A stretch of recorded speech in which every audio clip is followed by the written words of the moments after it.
So I need to talk about Mr. Chan. I know he's new, but I have some concerns. He's showing some signs of memory loss, so he's decreasing his participation in different things that he enjoys doing. He scored 14 out of 24 on the RBMT. Also, I just wanted to mention that he's really not using his right arm and hand that much, and when I assessed him, his scores are really poor on both the JMAR and the Purdue. Well, I know that you find his hand is an issue. I'm just in the process of doing my assessment, but I did his bird and he scored a 30 on 56.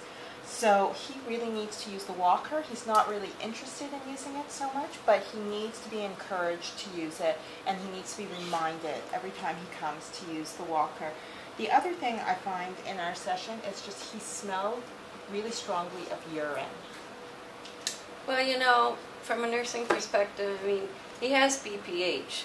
So if he has that, like a lot of our clients come in and they have problems with smelling of urine, but you know, I offered to take him to the bathroom. He didn't want to go.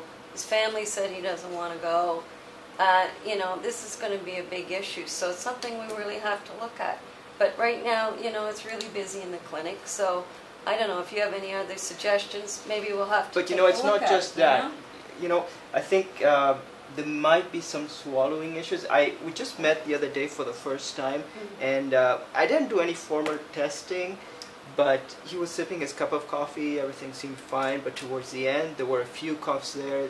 And you know, maybe it would make sense. But I think really what we need to be focusing on is his right arm and hand function. So I really want to reiterate that that's something that he needs to work on, and he's not using his arm and hand very much, so I think that's a priority. Sure. Okay. So Mr. Chan is from China, and he's always used to being in control. He's really struggling with the limitations as a result of his decline in his health, and he's also the primary caregiver to his wife, and he's just quite overwhelmed. From his children's point of view, from their perspectives, they've all called me. They're all struggling, and they see the home situation very differently than from each other. They see things very differently, and they really are not sure what to do. One of them has mentioned that their dad has a history of an old stroke, and they also mentioned that they are concerned because he is the primary caregiver for their mother, and they've witnessed some things that they're not happy with, and I'm suspecting that the burden of care may be leading to some elder abuse. So I'm really, really concerned about how his wife's doing. I think the fact that he has an old stroke is even further evidence that he has to use that walker. But I don't think anybody here is really listening to what the patient wants. You know, we're not talking about his goals, we're talking about the things that you all think are most important. You know, and I think that the fact that he wants to get out to the coffee shop and be with his friends, that's what we need to be focusing on.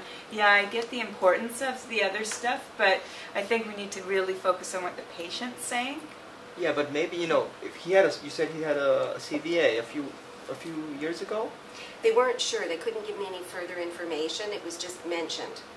But you know, if he wants to go to the coffee shop and go out with his friends, he's smelling of urine, and yet he doesn't want to do anything about it. So how can you get somebody out to a coffee shop and be with their friends? And what if he's coughing all the time? Well, I think we just need to go and do our assessments properly, finish the assessments, and then come back together and talk about it next week. Okay.